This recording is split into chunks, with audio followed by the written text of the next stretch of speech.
Dans la vie, il y a deux grands mystères, l'amour et l'argent. Qu'est-ce que l'amour? La question a été explorée à fond, dans les romans, les chansons, les films, à la télévision. Mais pas la question, qu'est-ce que l'argent? La théorie de l'argent n'a jamais inspiré de film à grand succès, et ça n'a rien d'étonnant. Rien d'étonnant non plus qu'elle ne soit presque jamais mentionnée dans nos écoles. D'où vient l'argent? La question évoque généralement l'image de la fabrication des billets ou des pièces. En effet, on croit souvent que c'est le gouvernement qui crée l'argent. C'est vrai, mais seulement en partie. Ces symboles en papier et en métal que nous appelons l'argent sont en fait fabriqués par une agence fédérale, la monnaie. Mais la plus grosse quantité d'argent en circulation n'est pas fabriquée par la monnaie. Tous les jours, des montants colossaux d'argent sont créés par des entreprises privées, par les banques. On croit souvent que les banques prêtent l'argent que les déposants leur ont confié. Mais pas du tout. En fait, les banques créent l'argent qu'elles prêtent, pas à partir de leurs bénéfices, ni à partir de l'argent déposé, mais directement à partir des promesses de remboursement faites par les emprunteurs. La signature d'un emprunteur l'engage à payer le montant de son emprunt plus des intérêts.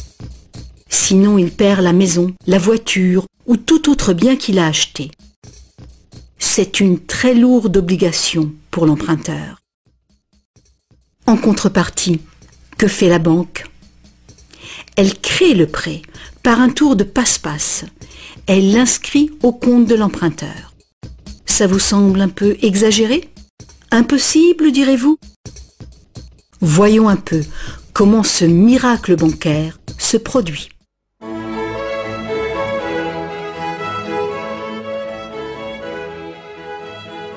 Au fil de l'histoire, l'argent a pris bien des formes.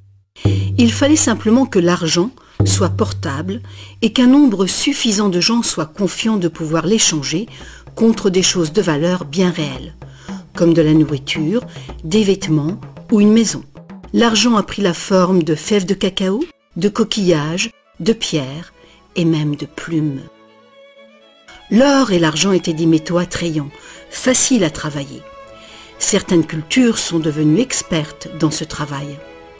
En frappant des pièces de monnaie, unité standard dont le poids et la pureté étaient certifiés, les orfèvres ont facilité le commerce. Bien vite, pour protéger tout son or, l'orfèvre a eu besoin d'une chambre forte. Les villageois sont venus frapper à sa porte. Ils voulaient louer un peu de place dans cette chambre forte pour garder leur or et leurs objets de valeur bien en sécurité. L'orfèvre a fini par louer tout son espace dans sa chambre forte. La location lui a rapporté un petit bénéfice. Les années sont passées et notre orfèvre a constaté une chose fort importante. Les déposants venaient rarement chercher leurs pièces d'or et ils ne venaient jamais tous en même temps. Il faut dire que les reçus faits par l'orfèvre étaient utilisés sur le marché comme s'ils étaient véritablement l'or qu'ils représentaient. Cet argent papier était plus pratique que les lourdes pièces et les montants pouvaient tout simplement être écrits au lieu d'être comptés laborieusement. Entre-temps, l'orfèvre a commencé une autre affaire. Il s'y met à prêter son or en demandant des intérêts. Comme les reçus devenaient de plus en plus acceptés à titre de paiement, les emprunteurs ont demandé leur emprunt sous cette forme. Et comme l'industrie prenait de l'expansion, de plus en plus de gens ont demandé des prêts à l'orfèvre. Alors, l'orfèvre a eu une idée plus géniale encore. Il savait que ces déposants venaient rarement chercher leurs pièces d'or. Il a donc pensé qu'il pouvait faire des prêts couverts par l'or de ces déposants. Aussi longtemps que les emprunts seraient remboursés, les déposants n'en sauraient rien. Et l'orfèvre, maintenant plus banquier qu'artisan, feraient de gros bénéfices.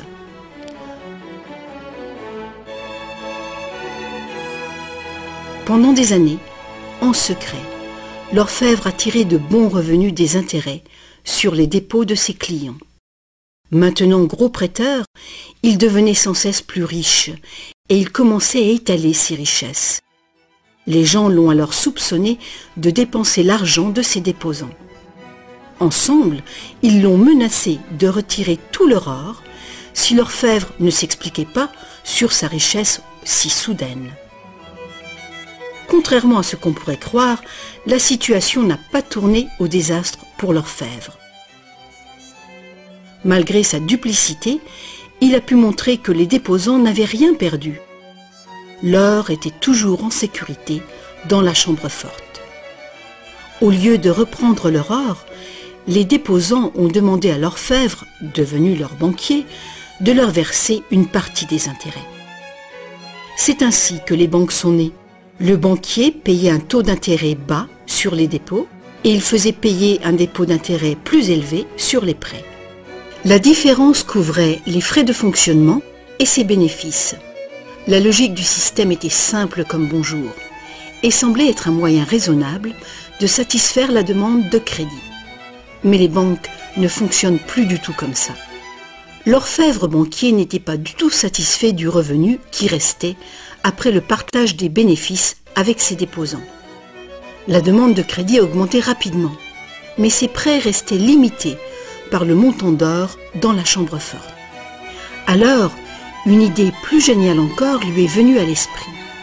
Puisqu'il était le seul à savoir combien d'or il y avait dans la chambre forte, il pourrait prêter des chèques garantis par de l'or qui n'existait même pas.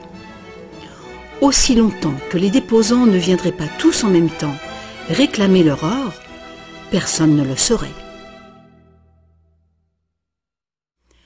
Ce nouvel arrangement fonctionnait à merveille et le banquier est devenu immensément riche avec les intérêts payés sur de l'or inexistant. L'idée que le banquier puisse créer de l'argent à partir de rien était trop outrageuse. Longtemps, personne n'a rien soupçonné. Mais le pouvoir d'inventer de l'argent est monté à la tête du banquier. Bientôt, l'importance des prêts et l'opulence du banquier ont déclenché de nouveaux soupçons. Certains emprunteurs ont demandé de l'or véritable plutôt que des chèques, et les rumeurs ont monté.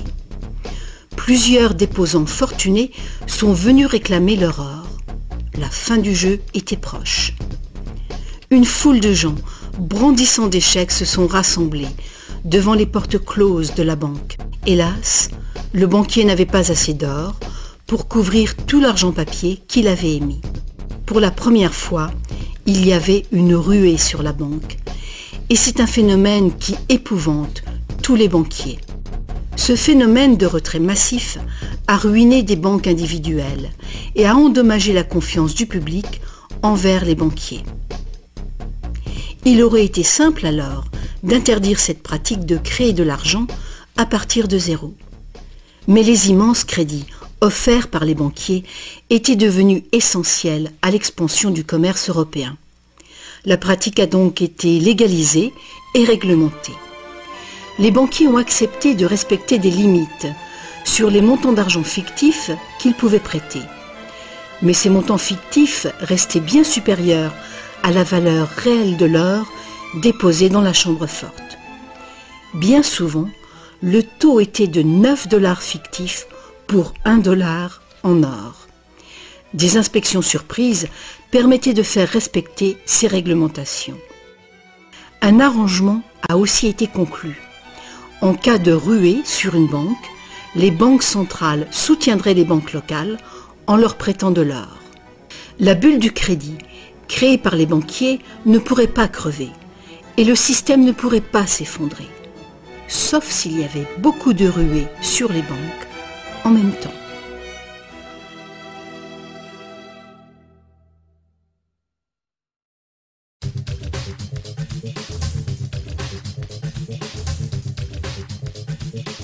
Petit à petit, le système de réserve fractionnelle, soutenu par une banque centrale, est devenu le système monétaire dominant dans le monde. Et la fraction d'or qui garantissait l'argent créé par le processus de dette est progressivement arrivée à zéro. La nature même de l'argent a changé. Autrefois, un dollar en papier était en fait un reçu avec lequel on pouvait réclamer un poids fixe d'or ou d'argent. Actuellement, un dollar papier ou un dollar numérique peut uniquement être échangé pour un autre dollar papier ou un autre dollar numérique. Autrefois, le crédit créé par une banque privée existait sous forme de billets de banque privée. Les gens avaient le droit de refuser ces billets, tout comme ils peuvent refuser un chèque personnel aujourd'hui. À présent, le crédit créé par une banque privée est légalement convertible en devises fiduciaires émises par le gouvernement, comme les dollars, les livres sterling ou les euros. Les devises fiduciaires sont des devises créées par un décret gouvernemental. Des lois en font la monnaie que les citoyens doivent accepter pour paiement. Alors la question subsiste. Si les gouvernements et les banques peuvent tout simplement créer de l'argent, combien y a-t-il d'argent dans le monde ? Autrefois, le montant total d'argent était limité par les quantités physiques des éléments utilisés comme garantie. Par exemple, pour créer plus d'argent basé sur l'or, il fallait trouver davantage d'or. À présent, on crée vraiment l'argent à partir de dettes. Chaque fois que quelqu'un fait un emprunt à une banque, de l'argent est créé. Le montant total d'argent qu'il est possible de créer n'a qu'une seule limite réelle, le montant total de la dette.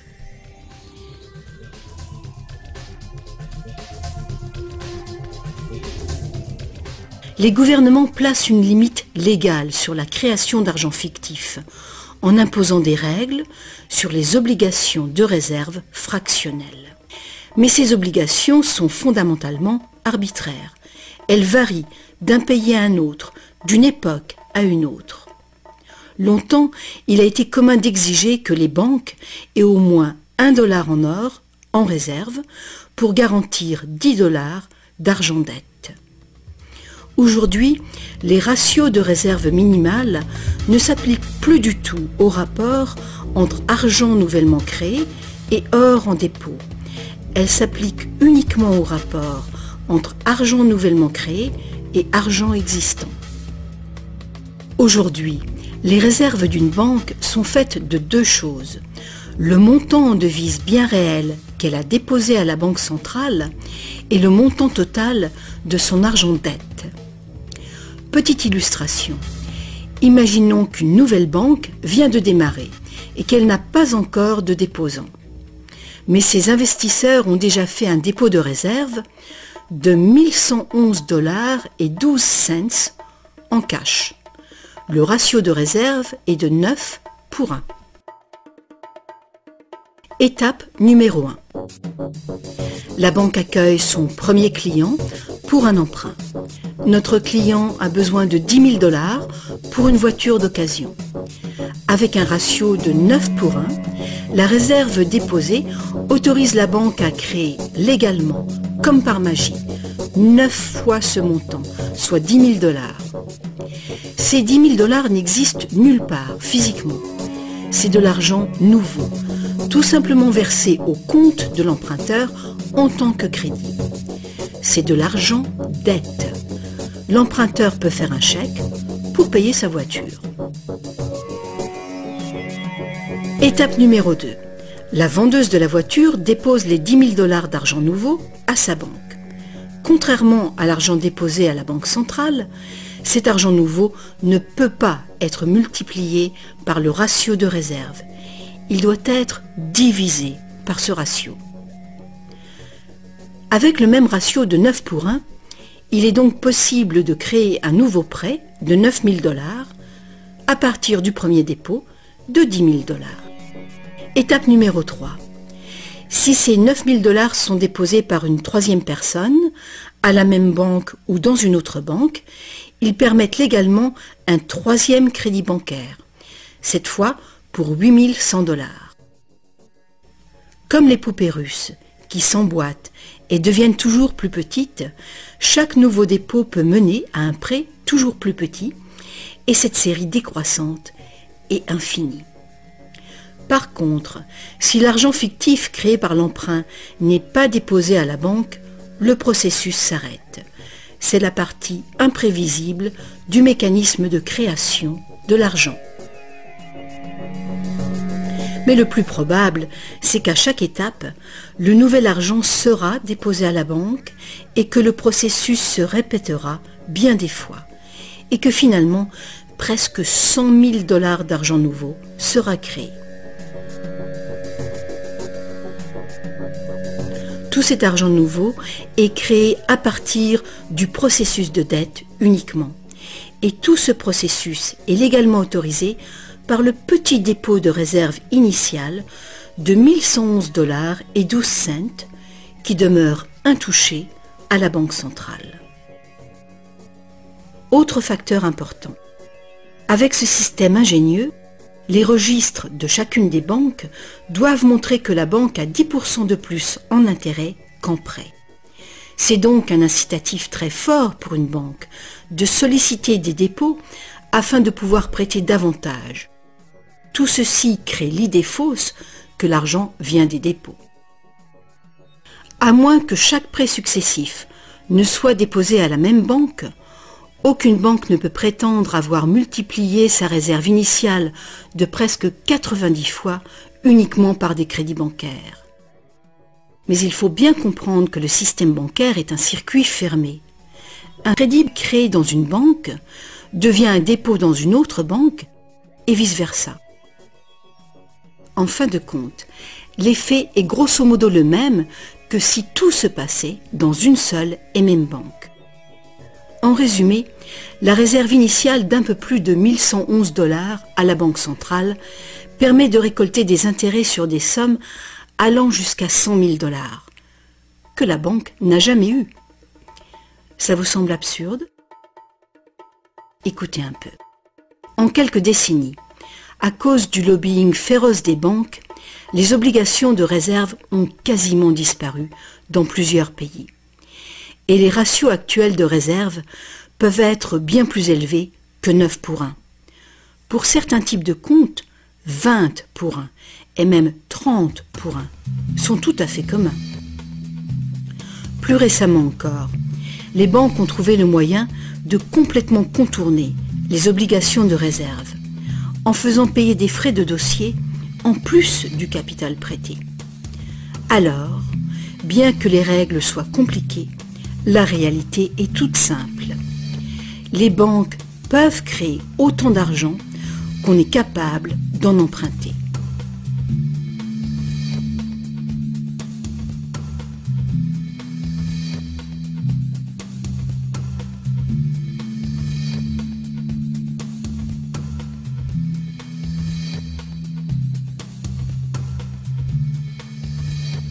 En dépit des images qu'on nous montre, l'argent créé par le gouvernement représente en général moins de 5% de l'argent en circulation. Aujourd'hui, plus de 95% de l'argent a été créé par quelqu'un qui a signé une reconnaissance de dette à une banque. Ces crédits bancaires apparaissent et disparaissent en quantité phénoménale tous les jours, au fur et à mesure que des prêts sont accordés ou remboursés.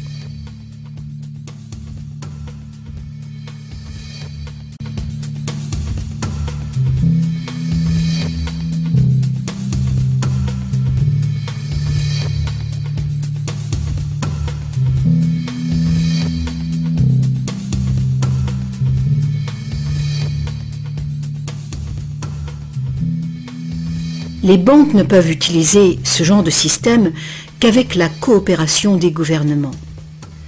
Premièrement, les gouvernements passent des lois qui imposent l'utilisation de la devise nationale.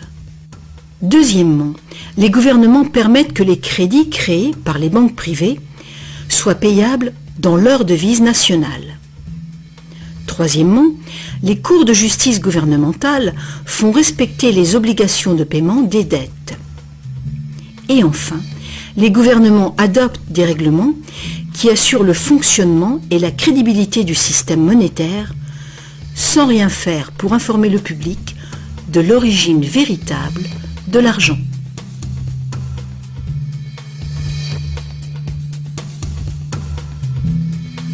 La simple vérité, c'est que quand on signe les papiers d'un emprunt ou d'une hypothèque, la seule chose réelle est notre reconnaissance de dette. Cette reconnaissance de dette est garantie par nos actifs qui seront confisqués si on ne peut pas payer les remboursements. Pour toute personne qui croit que nous allons honorer notre promesse, cet accord de prêt ou d'hypothèque est maintenant un papier échangeable et vendable. Ce papier représente une forme d'argent. L'emprunteur obtient de l'argent grâce à son soi-disant prêt bancaire. Dans le monde réel, un prêt implique que le prêteur a quelque chose à prêter.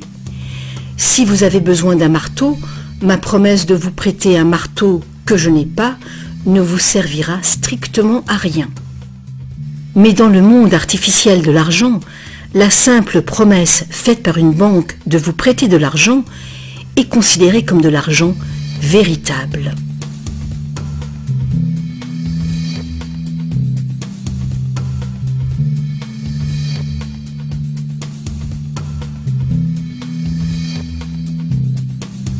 Ici encore, la vérité est simple.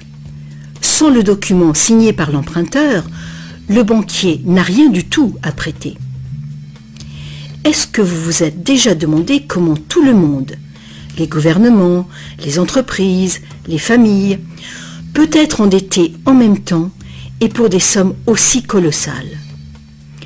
Est-ce que vous vous êtes demandé comment il peut y avoir autant d'argent à emprunter?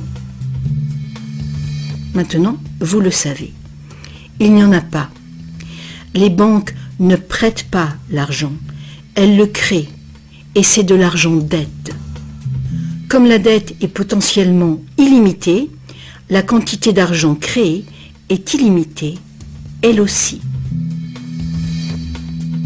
Mais l'inverse est vrai également. Vous n'êtes pas étonné qu'en dépit de toutes nos ressources, toutes nos inventions et toute notre productivité, nous soyons presque tous si lourdement endettés, aussi bien les gouvernements que les entreprises et les particuliers? Ah, si seulement les gens cessaient de se demander comment est-ce possible? Comment se peut-il que les gens qui produisent toute la richesse réelle soient endettés envers les gens qui ne font que prêter de l'argent, symbole de cette vraie richesse? Le plus étonnant, c'est qu'une fois que nous réalisons que l'argent est en fait une dette, nous comprenons que sans dette, il n'y aurait pas d'argent.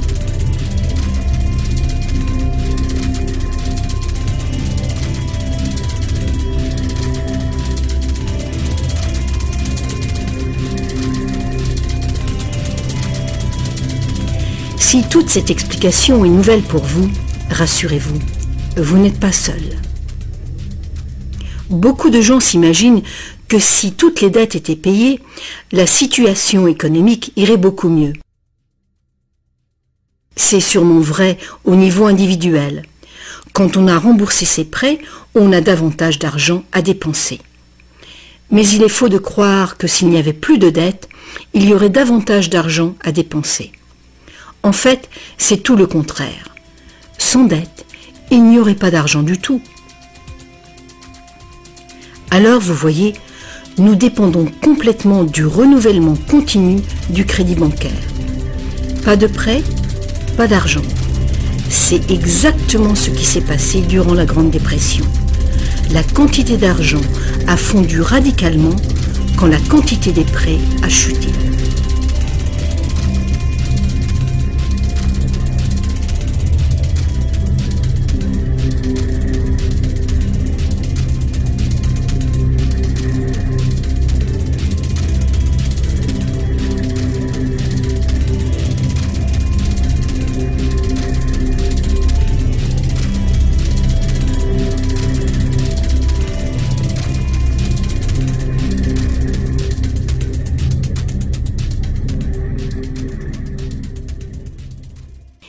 Il faut bien souligner que les banquiers créent uniquement le montant du principal. Ils ne créent pas l'argent qui sert à payer les intérêts. Alors, d'où vient cet argent? Le seul endroit où les emprunteurs peuvent obtenir de l'argent pour payer les intérêts est l'ensemble des fonds de l'économie générale. Mais presque tous ces fonds ont été créés de la même façon, à partir de crédits bancaires. Donc partout, il y a des emprunteurs qui se trouvent dans la même situation. Ils cherchent désespérément l'argent pour rembourser le principal et les intérêts dans une réserve globale d'argent qui ne contient que le principal. Il est tout à fait impossible pour tout le monde de payer le principal plus les intérêts, car l'argent des intérêts n'existe pas. Une formule mathématique simple le montre. Le grand problème, c'est que pour les emprunts à court terme, comme les hypothèques et les emprunts gouvernementaux, où les intérêts dépassent de loin le principal, les risques de saisie et donc les dangers pour l'économie sont très grands, à moins de créer beaucoup d'argent pour payer les intérêts. Pour que la société continue de fonctionner, le taux des saisies doit rester bas. De plus en plus de nouvelles dettes doivent être créées pour trouver l'argent qui servira à payer les dettes précédentes. Alors bien sûr, la dette totale augmente, et les intérêts aussi, ce qui cause une escalade exponentielle de l'endettement. Seul le temps qui sépare la création des nouveaux emprunts et leur remboursement empêche le manque d'argent global de mettre le système en faillite. Mais pendant que le monstre du crédit bancaire grossit, le besoin de créer toujours plus d'argent pour le nourrir devient toujours plus urgent. Pourquoi les taux d'intérêt sont-ils si bas? Pourquoi recevons-nous des cartes de crédit que nous n'avons jamais demandées? Pourquoi est-ce que le gouvernement dépense plus vite que jamais? Est-ce que ce ne serait pas pour éviter l'effondrement de tout le système monétaire? On peut donc se demander, est-ce que ça peut continuer infiniment? Est-ce qu'un effondrement n'est pas inévitable?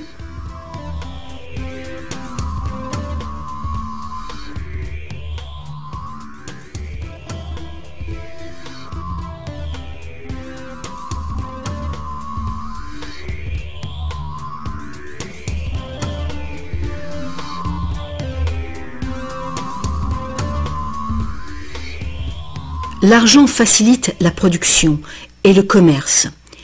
Quand la quantité d'argent augmente, l'argent perd progressivement de sa valeur. C'est l'inflation. À moins que le volume de production et de commerce dans le monde réel augmente proportionnellement pour compenser cette augmentation. Ajoutez à cela que quand on parle d'une croissance économique de 3% par an, par exemple, on pourrait croire que c'est un taux constant. Eh bien, pas du tout. Les 3% de cette année représentent plus de matériaux, plus de produits, plus de services que les 3% de l'année précédente, car il s'agit de 3% d'un nouveau total. Ce n'est donc pas une ligne plate, continue, mais une courbe exponentielle de plus en plus raide. Le véritable problème est qu'une croissance perpétuelle de l'économie réelle exige une escalade perpétuelle de la consommation des ressources et de l'énergie. De plus en plus de choses doivent passer de l'état de ressources naturelles à celui d'ordures, année après année, juste pour éviter l'effondrement du système. La situation est grave. Très grave. Alors quoi faire? Pour commencer, un concept radicalement différent de l'argent s'impose.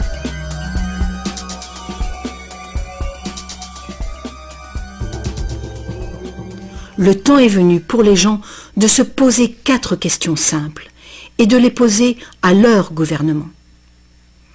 Partout dans le monde, les gouvernements empruntent de l'argent avec intérêt aux banques privées.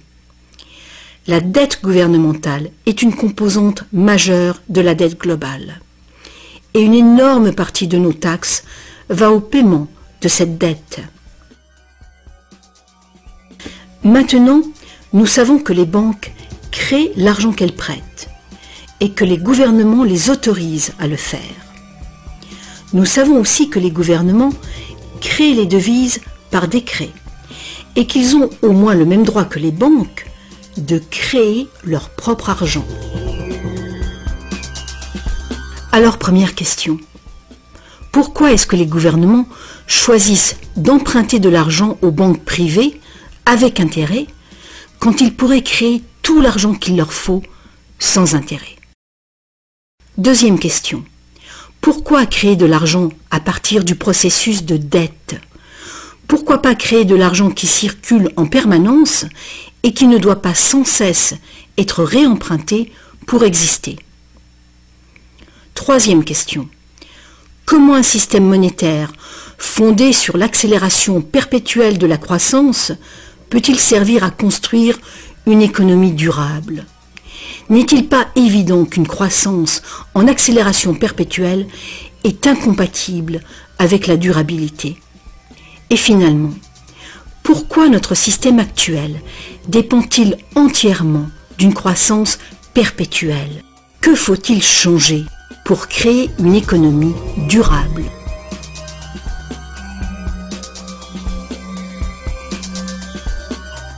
À une certaine époque, faire payer un intérêt quelconque sur un emprunt était qualifié d'usure et était passible de sanctions très sévères, allant jusqu'à la peine de mort. Chaque grande religion interdisait l'usure. La plupart des arguments avancés contre l'usure étaient d'ordre moral. La seule finalité légitime de l'argent était de faciliter les échanges de biens et de services réels. Toute tentative de gagner de l'argent avec de l'argent était considérée comme un mal ou même comme un vol. Mais comme les besoins de crédits commerciaux augmentaient, les arguments moraux ont fini par céder. On en est venu à dire que prêter de l'argent constituait un risque pour le prêteur et qu'il était donc justifié de faire des profits sur un prêt. Aujourd'hui, ces notions semblent dépassées. Faire de l'argent avec de l'argent est considéré comme un idéal à poursuivre. Pourquoi travailler si on peut faire travailler son argent pour soi? Ceci dit, quand on parle d'avenir durable, il est clair que faire payer des intérêts constitue un problème d'ordre moral et d'ordre pratique. Imaginons une société capable de durer des siècles parce qu'au lieu de piller ses ressources, elle consomme uniquement ce qu'il lui faut dans l'immédiat. On ne coupe pas plus d'arbres qu'il n'en pousse. Toute l'énergie est renouvelable, solaire, gravitationnelle ou géothermique, magnétique ou autre. Cette société vit dans les limites de ses ressources non renouvelables, en réutilisant et en recyclant tout. Et la population n'augmente pas en nombre.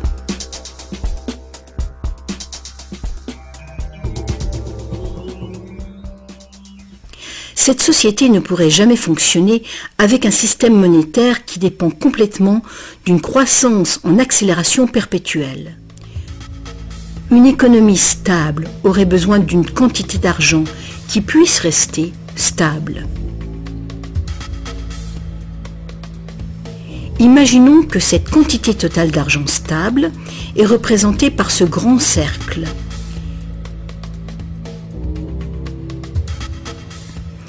Imaginons aussi que les prêteurs doivent vraiment avoir de l'argent à prêter.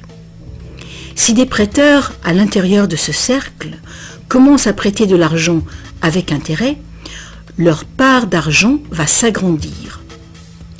S'ils continuent de prêter, toujours avec intérêt, l'argent remboursé, quel sera le résultat? Que l'argent vienne de l'or, d'un décret gouvernemental ou d'une dette, les prêteurs vont s'accaparer la totalité de l'argent. Et après toutes les saisies, toutes les faillites, ils seront propriétaires de tous les biens immobiliers. Pour régler ce problème, il faudrait que les gains résultant des prêts avec intérêt soit distribuée également parmi la population.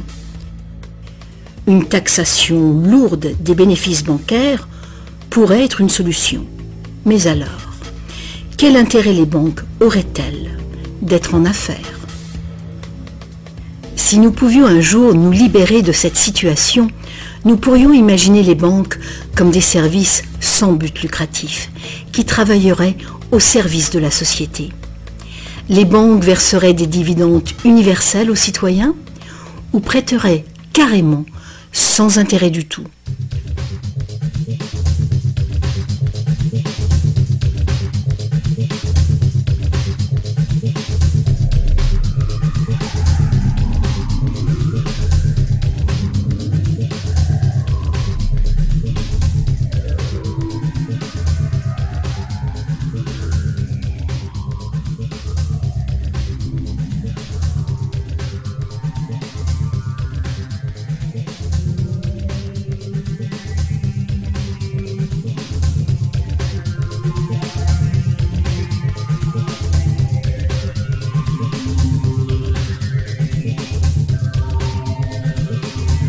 Si tous ces problèmes viennent de la nature fondamentale du système, inutile d'essayer de bricoler le système.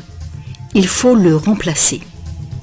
Beaucoup de critiques réclament un retour à l'étalon or, disant qu'il a fait ses preuves de fiabilité.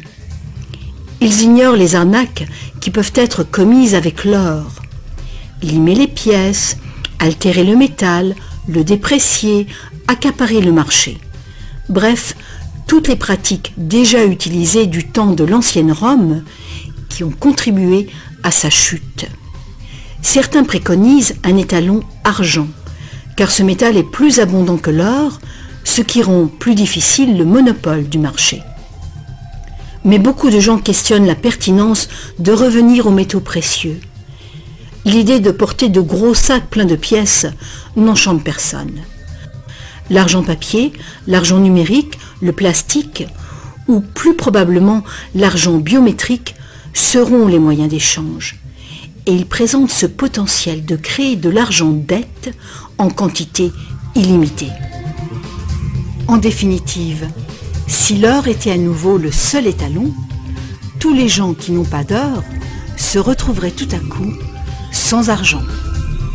D'autres partisans des réformes monétaires ont conclu que l'avarice et la malhonnêteté sont les principaux problèmes et qu'il y a sans doute de meilleurs moyens de créer un système monétaire équitable et honnête sans passer par l'argent ou l'or. Des esprits inventifs ont proposé une variété d'options. Beaucoup de systèmes de troc privés créent de l'argent dette, mais ils le font ouvertement, sans intérêt. Un exemple est le système de troc où la dette est exprimée en promesse d'heures de travail. Tout travail est évalué de manière égale en dollars qui ont une équivalence en biens réels. Les frais du système sont couverts par des honoraires et non pas par des intérêts. Ce genre de système monétaire peut être mis en place par toute personne capable de concevoir un moyen de comptabiliser et de trouver des participants dignes de confiance. Mettre en place un système de troc local est une bonne mesure de planification d'urgence pour une communauté, même si ce système n'est guère utilisé actuellement. La réforme monétaire, comme la réforme électorale, est un vaste sujet qui exige une volonté de penser autrement et de changer. La réforme monétaire, comme la réforme électorale, ne sera pas facile, car les intérêts puissants qui bénéficient du système feront l'impossible pour conserver l'avantage. Sachant que l'argent n'est qu'une idée, et qu'en réalité, l'argent est uniquement ce qu'on fait de lui, voici une option simple à considérer. Le modèle suivant est basé sur des systèmes qui ont fait leurs preuves en Angleterre et en Amérique, mais qui ont été déstabilisés et détruits par les banquiers et leurs réserves fractionnelles. Pour créer une économie basée sur de l'argent permanent et libre d'intérêt, il suffirait que le gouvernement crée de l'argent et le dépense dans l'économie, de préférence dans des infrastructures durables comme les routes, les chemins de fer, les ponts, les ports et les marchés publics. Cet argent ne serait pas de l'argent dette, ce serait de l'argent valeur, qui aurait la valeur des infrastructures financées. Si ce nouvel argent facilitait une croissance proportionnelle du commerce, il ne causerait pas d'inflation du tout. Mais si les dépenses gouvernementales causaient l'inflation, deux interventions seraient possibles. L'inflation équivaut en fait à une taxe forfaitaire sur l'argent. Que l'argent perde 20% de sa valeur ou que le gouvernement nous taxe de 20%, l'effet sur notre pouvoir d'achat est exactement le même. Vu de cette manière, l'inflation pourrait remplacer la taxation, à condition de rester limitée et d'être utilisée à bon escient. Le gouvernement pourrait aussi choisir de lutter contre l'inflation en percevant des taxes qu'il retirerait ensuite de la circulation, réduisant ainsi la quantité d'argent pour restaurer sa valeur. Pour contrôler la déflation, c'est-à-dire la chute des salaires et des prix, il suffirait que le gouvernement dépense plus et mette plus d'argent en circulation. Sans la concurrence des dettes privées, les gouvernements auraient le contrôle des réserves d'argent de la nation. Le public serait donc qui blâmer si les choses allaient mal. Les gouvernements prendraient le pouvoir ou perdraient le pouvoir en fonction de leur capacité à maintenir la valeur de l'argent. Les gouvernements fonctionneraient surtout grâce aux taxes, comme maintenant, mais ces taxes auraient beaucoup plus de pouvoir financier, puisqu'il n'y aurait plus d'intérêt à payer. Il n'y aurait plus de dette nationale si le gouvernement crée uniquement l'argent dont il a besoin. Notre servitude collective et perpétuelle envers les banques, à cause de la dette gouvernementale, prendrait fin.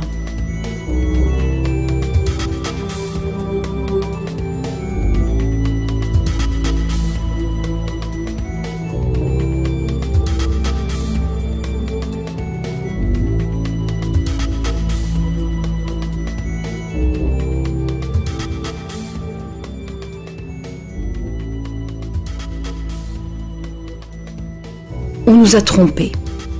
Ce qu'on appelle démocratie et liberté sont devenus en réalité une forme ingénieuse et invisible de dictature économique. Aussi longtemps que notre société dépendra du crédit bancaire pour son apport d'argent, les banquiers continueront de décider qui reçoit de l'argent ou pas.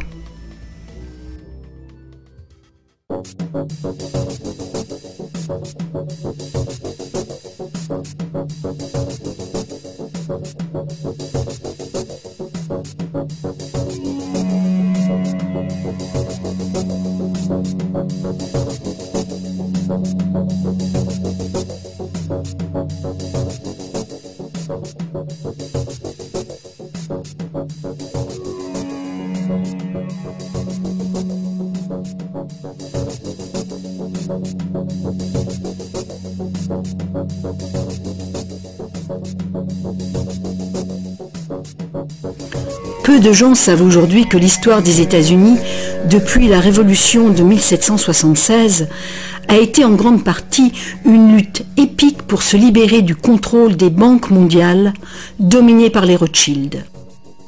Cette lutte a finalement été perdue en 1913, quand le président Woodrow Wilson a signé la loi de la réserve fédérale, donnant le pouvoir de créer l'argent américain à un cartel de banques internationales.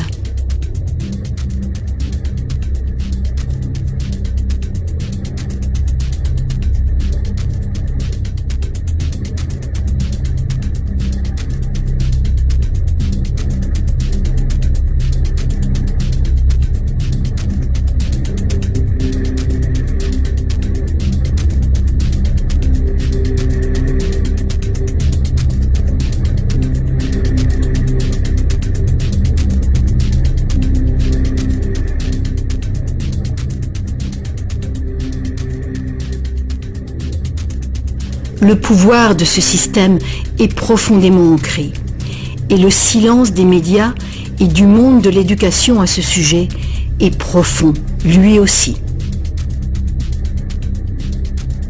Il y a des années, un vice-premier ministre du Canada a fait un sondage informel auprès de nombreux professionnels bien éduqués et auprès de simples citoyens.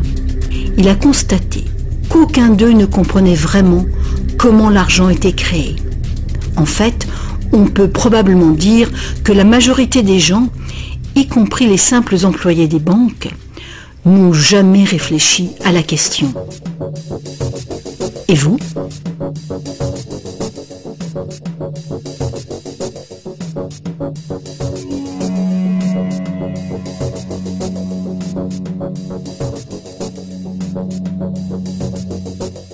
Le système moderne de l'argent-dette est né il y a un peu plus de 300 ans, quand la première banque d'Angleterre a été créée par une charte royale lui autorisant des prêts fractionnels de dépôt d'or au ratio de 2 pour 1. Ce modeste ratio était le premier pas. Le système est maintenant mondialisé. Il crée des quantités virtuellement illimitées d'argent à partir de rien. Et presque tout le monde sur la planète est enchaîné à une dette sans cesse grandissante, qui ne pourra jamais être repayée. Est-ce que tout cela serait arrivé purement par accident? Ou est-ce qu'il y a conspiration? De toute évidence, l'enjeu est considérable.